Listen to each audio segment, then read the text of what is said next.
It is my pleasure to be talking with Burr Middleton. It's taken a while, but we've tracked him down. Good morning, Burr. Good morning. Although when we saw your credits come up, it was Burr Hoyle, but there was a bit of a name change. So you went back to your real name, is that right? No, my name is really Berman Middleton Hoyle. Okay. So for many years I used the name Mickey Hoyle because of my association with Mickey Rooney, and then I was Burr Hoyle in the service.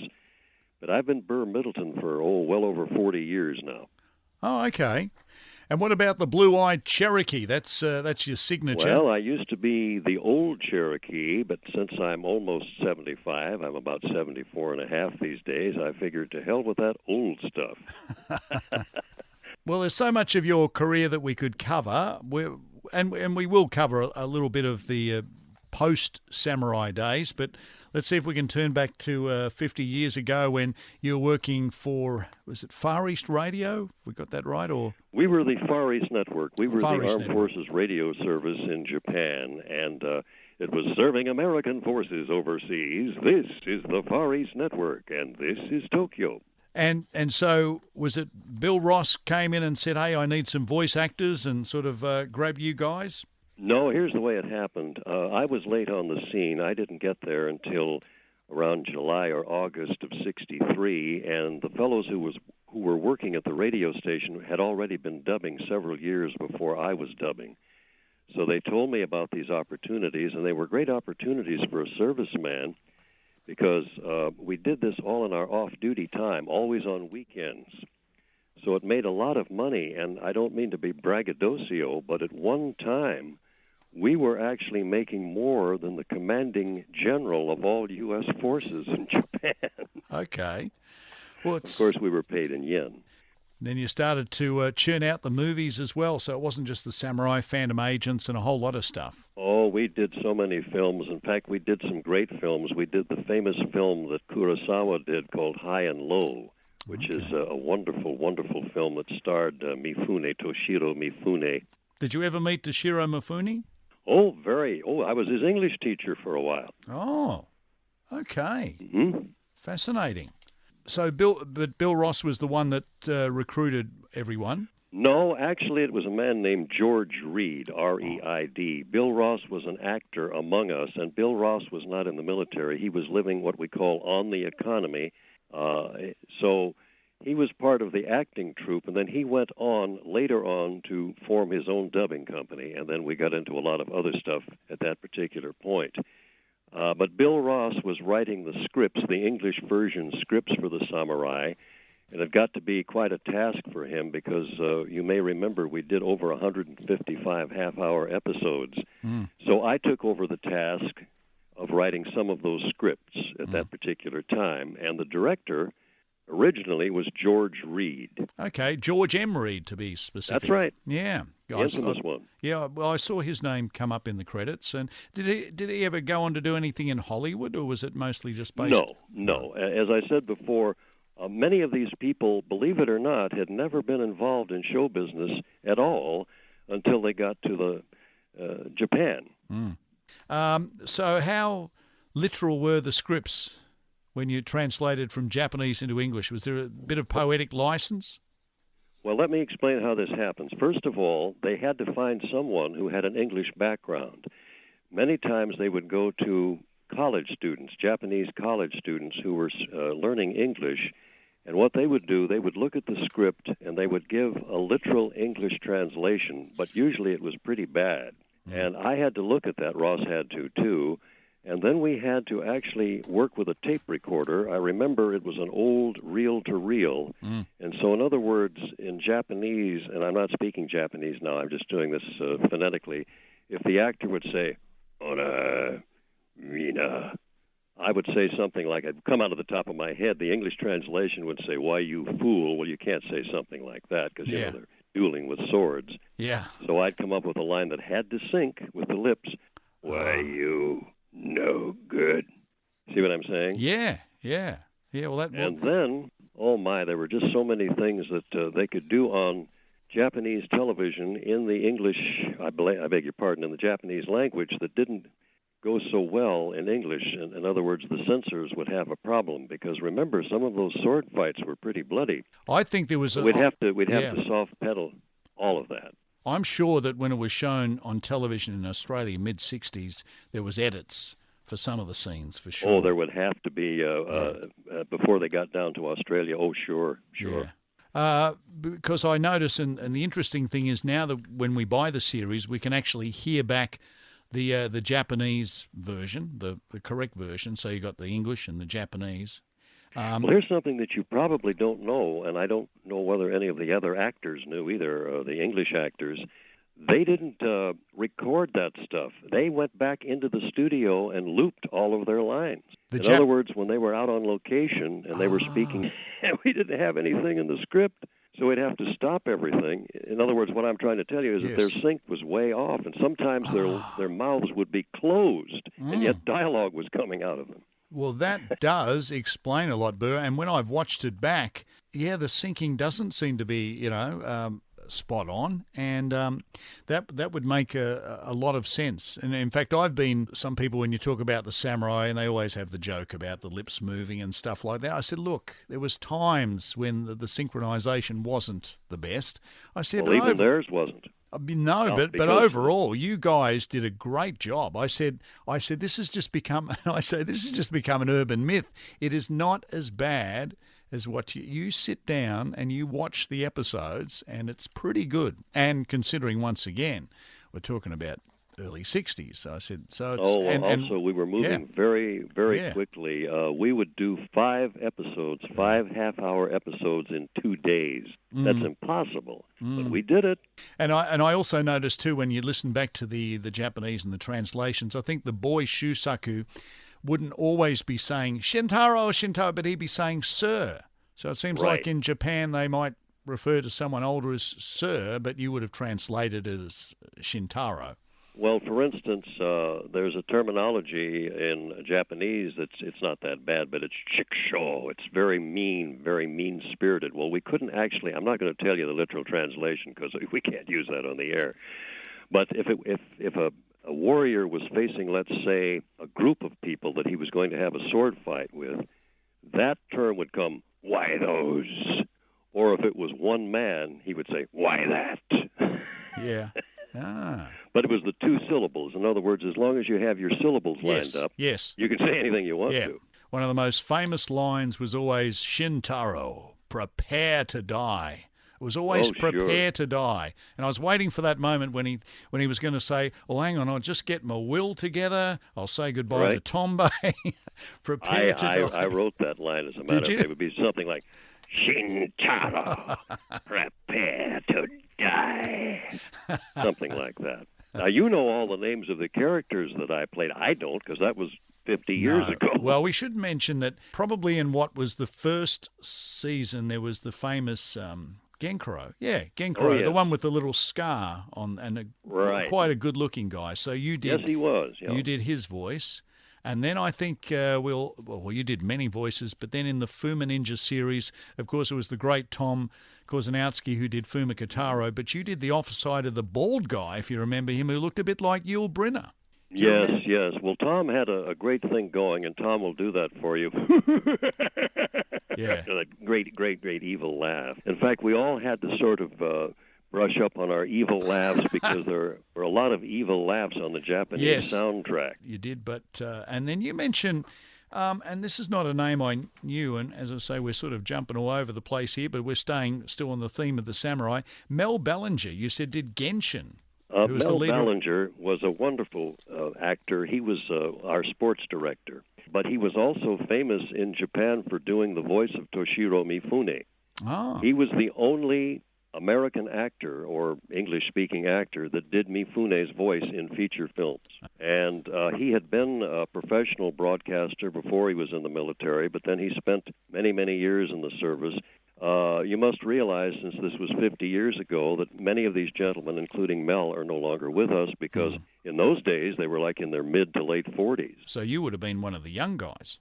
I was 22. And we're able to do all those various voices at 22, which is pretty good, mature voices. Well, I had started as a child actor in Hollywood. I come from an old professional show business family. My grandfather that's my mother's father, was Charles Middleton, the great Charles Middleton, who was well known for playing Ming the Merciless in the old Flash Gordon serials with Buster Crabbe. Probably the granddaddy, no pun intended, of all science fiction films that we know today. In fact, George Lucas and many other people have based their series on the old Flash Gordon. I'm talking about the original black and white Flash Gordons that were done in the 30s. So my granddad was Charles Middleton, and I was on the stage from the time I was about 4 years old. Plus, I'd been a radio actor and a singer on stage and a drummer and a whole bunch of other things, mainly. So I had great training because of my grandfather and my mother. That's Charlie Middleton's daughter, was a famous Goldwyn girl dancer in the old days of the Goldwyn Studios. And he only spent 20 years in Hollywood, but he made over 200 films, which is quite a record. What about your kids? Have any of them gone on to... They wouldn't have any part of it. No. They've seen what the old man has gone through all of his life, and they want no part of it. While we're It's not for the faint at heart, let's put it that way. No, but you're a survivor. And look, whilst we're on that, it's a good time for us to mention some of the characters you play. You've done a lot of cartoon characters, and some of these ones are perhaps I'm not... best known for doing Captain Marvel and Billy Batson on the old Shazam series. Holy moly, it's time for me to turn into Captain Marvel. Shazam! All right, this is Captain Marvel, with the rest of the Marvel family ready to fly into action against the warriors of wrong. You know, that sort of thing. Yeah. What Gary Owens and I used to call hero voices, the great Gary Owens, who you interviewed. Yes. And Gary always told me, he said, I always wanted to play Captain Marvel. And I said, well, you did, Gary, because I used your hero voice. Okay. If you know what I mean by the big hero voice. Yes. All right, it's time, that sort of thing. Yeah. Okay, so that's some of the characters you've done, and we'll touch on the music as well. We haven't even got to the music. We haven't even got to the song, which I'm looking forward to hearing. We probably will close with the song. We'll close with the special samurai song. So for those that are listening to this interview, it's kind of my salute.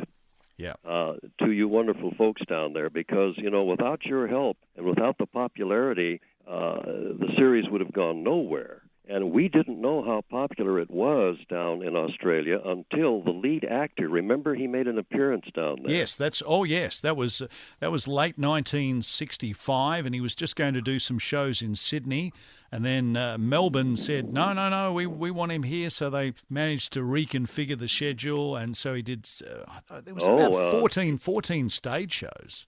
We heard that 5,000 people showed up at the airport. I don't know if that's an exaggeration. Well, what did get exaggerated is, and I've read, and they're saying, there was more people at the airport than the Beatles to see Koichi Osei. And I said, no, that's not correct. The newspaper article said this has been the biggest crowd at the airport since the Beatles.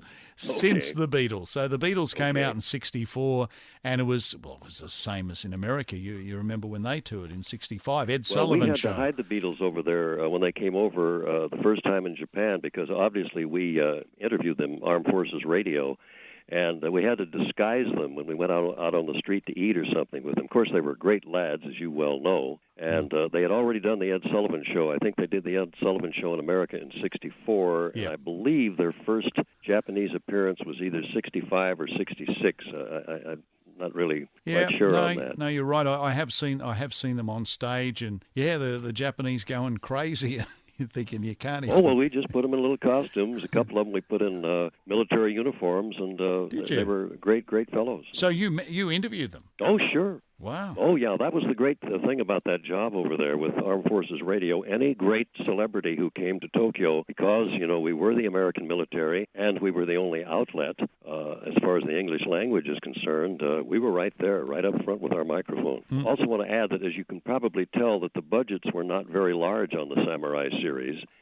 Most of the stuff was done exterior, and they move fast. If you think that we move fast in the dubbing studio, they move very fast when they were shooting that. They probably shot something like 2 episodes a week or something like that.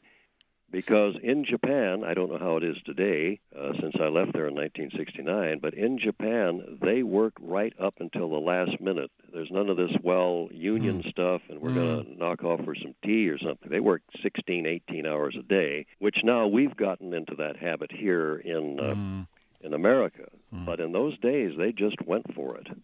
And they were so inventive, if you notice, with those small budgets. Oh no, they were inventive, and I think the mere fact that they filmed virtually everything outdoors was great because those shots, we see the forests and the castles and the mysterious attics and stuff like that, which I love talking to myself when I did that. Yeah, if you remember, there's many scenes and segments where I played like three characters in the scene.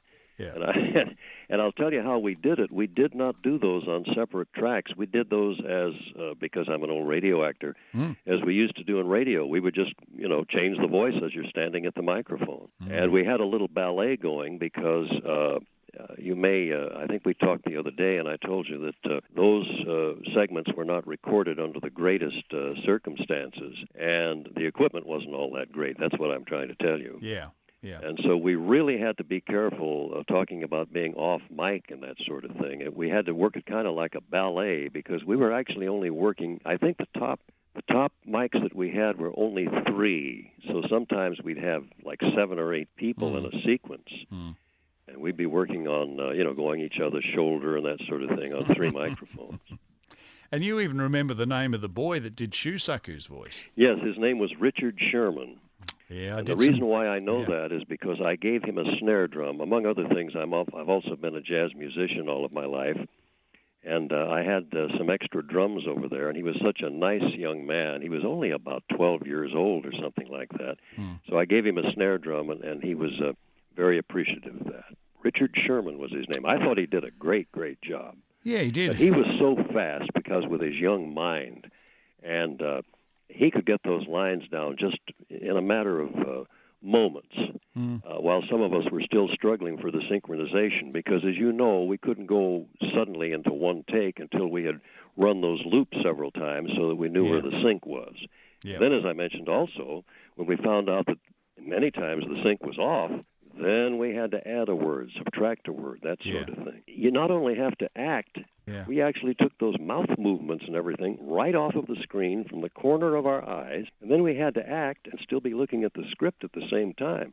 So it was a rather arduous process. Many times, if we didn't have Richard Sherman because, he had school and everything, the girls would do little boy voices.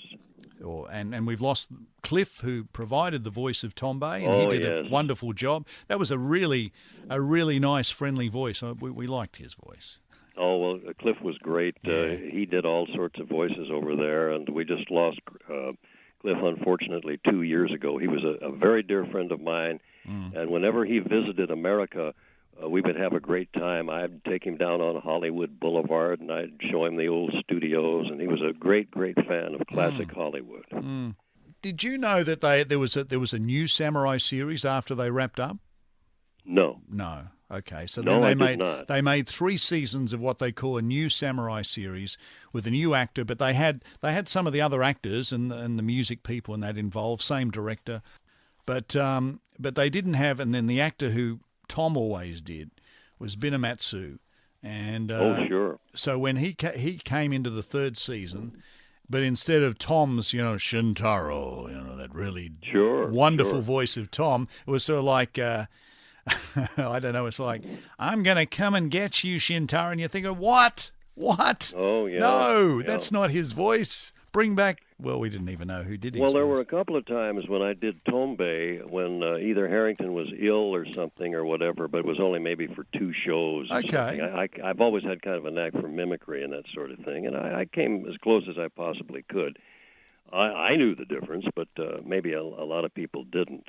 Shintaro, you thought you like, he always had a little smile on his face, Shintaro. Yeah. And his little chuckle, remember? He'd be chuckling all the time, but he would always get into trouble. Oh, Shintaro, having a good day today. That sort of thing. Yeah, or he'd arrive just as the sword fight had sort of come to an end. Oh, absolutely, absolutely. But remember, also, they gave great Japanese character actors wonderful work on that series, who had been kabuki players and so on and so forth throughout their careers on the stage over there. Mm. It took us at least 2 years to do all those episodes. Okay, yeah. So, And what happened is we would do our normal military duties, and we were all broadcasters on the air there, with the Far East Network. Mm. And then we would, those of us who had the weekends off, our entire weekends were spent in those studios, from, oh my God, all day Saturday, all day Sunday. And it was pretty We animated. moved pretty fast. And it was pretty animated from what I believe you were sort of really acting out all the parts and as if you were actually up there on the screen yourselves. Absolutely, absolutely. It's sort of a technique that you have to get into. I had known about dubbing before. I'd dubbed a couple of films in America years and years earlier, but I didn't know. I'll tell you what, it was great training. My wife always tells me that. She said, you forget what great training it was. Because usually what happens is when you get involved in a long project like that, all of a sudden in the middle of it, you've got the blues and say, well, when is this thing going to end? And that's a bad way to go because, first of all, we were fortunate to at least have the work and being able to make that extra money, because we were living on those little GI salaries that they paid us. And secondly, it was great training for the future because I went on to do a lot of different things over here, voice work that had to do with dubbing and that sort of thing, which I could never have done if I hadn't had that on-the-job training there with the samurai. But let's talk about your music. You've had a terrific music career as well. Early days, playing drums, singing, even releasing an album in recent times. Tell us about that. Yeah, I did that album when I was 69 years old, which is kind of like, I might have mentioned in an email to you, like walking a tightrope. But it came out rather well. I was fortunate enough to have started as a drummer, a jazz drummer, with my other careers. And then I got very close to Mel Torme, who was one of my mentors. I think Mel was pretty popular down there in Australia. Yeah, we remember him, and of course the Seinfeld show with the Velvet Fog, the Velvet Fog episode. Right. Yeah. Well, he never liked that term. Oh, he didn't. Fog. He never liked that. Okay. So I got into Mel. Of course, I loved Sinatra as a youngster. I loved Ella Fitzgerald. I loved all the great big bands, Duke Ellington. But I was also very fortunate to have met many of those people because of my show business background. And I still play drums. I do 5 jazz festivals a year. I still sing. As you said, we released the album. We may do another one live. And I just won't stop because of the fact that so far, knocking on wood, I'm in relatively good health. I'm coming up on my 75th year on Valentine's Day, February 14th. And as long as I keep doing it, or can do it, I will never retire. I just don't ever plan on retiring unless my health says so. So I've had a varied career. I was also a production singer up in Las Vegas many, many years ago. I sang all over Hollywood when I was, oh my God, I was something like 8 or 9 years old. They used to call me the Mickey Hoyle in those days, the boy who sings like a man, that sort of thing. And the Mickey coming from Mickey Rooney. That's right. As you mentioned earlier. Right. I'll give you a little Mickey Rooney right now. Gosh, those were the halcyon days. I can remember it like it was yesterday, just Judy and I doing those pictures together at MGM. That's a little Mickey for you there. Yeah. And we've used Mickey's voice a million times in cartoons whenever there's a teenager or whatever. Okay. We just lost him last year. He died on April 6th of 2014 at the grand old age of 93. And he was an amazing fellow. That's a life that I don't think anyone else has ever lived in show business because he actually bridged the gap from silent films to sound films to, I don't know whether Sugar Babies toured Australia or not. Yeah. That was late in his career. Yes. Radio, he did it all. Yeah. It's been a nice career. As I said, obviously, I never became a star or a very famous person around the world, but I have managed to work and earn a comfortable living all of my life. But and had variety. Thanks to the Australians, yeah, the Samurai being such a hit, and them continuing with the dubbing and everything in Japan, that was a great milestone in my life, although many people in America don't know about the show. Yeah. But I have just so many fond memories of that. Did I tell you how we used to, in the summertime, we'd all be dubbing in our bathing suits? No, I don't know whether it was you or one of the other guys, yeah, and I think the girls fronted Oh, up they in had their their bathing bikinis. suits on. They had their bathing some suits. of them had bikinis on. Yeah. Which was a little disconcerting, as you can well imagine, you Yeah. know, trying to get your dialogue down. Yeah. But the reason being is that we did those shows under such crude circumstances. There was no air conditioning, none, and Tokyo is sweltering in the summertime. Yep. So they put a block of ice in a barrel down on the floor, and they put several fans on the ice. And, of course, we had to turn the fans off when we dubbed, and the mics would pick them up. Of course. And that was at a place called Bancho Ranch, Bancho Studios. Did you watch it on a big screen, or are you watching the 16 mm Not a very big prints? screen, not a huge screen, you know, as I say, because the studios were so small. That complex had about 3 different studios in it. Not much bigger than like a multiplex screen of a modern movie theater today. And then we all had earphones, but we only had one earphone on one ear so that we could hear each other. Yeah. And believe it or not, in order to get our sync in that earphone, all we were listening to was the Japanese actors' dialogue. We weren't hearing ourselves in those earphones. So that could be very disconcerting. Yeah, sure can. Because here you hear a man who, you know, you're not trying to actually ape his voice, but you have to have some sort of a characterization of what he's doing. But then when he's speaking his lines in a foreign language, and you're trying to get your synchronization into English, and remember now, I said no beeps involved in this. It was all up to your initiative to forge forward with this. So it could be difficult. But I'll tell you, back in those days, I was like 22 to 24 years old. It was an awful lot of fun. But the musical soundtrack to the Samurai was very good, and every season there was different music. And Haruki Ogawa, or whatever way you pronounce it, I think he deserves a real pat on the back. He was a very well-known composer. He also did a lot of cartoons. Oh, did he? Okay. Oh, well, now everybody knows what anime is these days. Japanese anime. Yes. But in those days, it wasn't at all popular, and he was very famous for doing anime things over there. We've spent nearly 1 hour of your time, but it's been wonderful because I've always wanted to track down you guys because you deserve some credit for the success of the series. You were one of the very important components of making it so popular, and we're looking forward to this song. If you're ready, we'll go at it, and this is sort of a little love song to the Australian people for supporting us during the venture of the Samurai. And it's to the tune of The Lady is a Tramp, but we call it That's Why Australians Are Our Champs.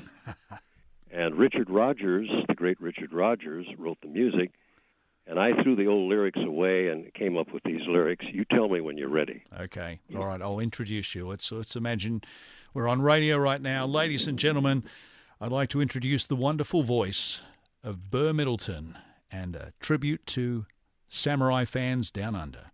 They love Shintaro and his trusty mate, who serve the shogun and govern his fate with ninja skills that are greater than great. That's why Australians are our champs. A Brisbane youngster was glad and glued to the screen, watching Koga Ninja who loved to be mean. Along comes good old Tombe, who's keener than keen. That's why Australians are our champs. They love the sword play and Tombe's smile, knowing all the while he is a good one, kind of Robin Hood one. When it all comes down to mortal combat, Shintaro's team has the moves all down pat. A ninja's creed has always been do or die. Australians love the samurai.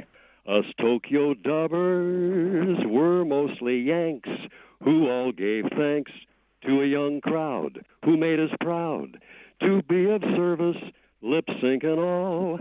Down on the Ginza we were having a ball, watching evil ninja taking their fall. That's why the samurai, that's why Shintaro, that's why Tombe, That's why Australians are our champs. That is why Australians are our champs. We thank you,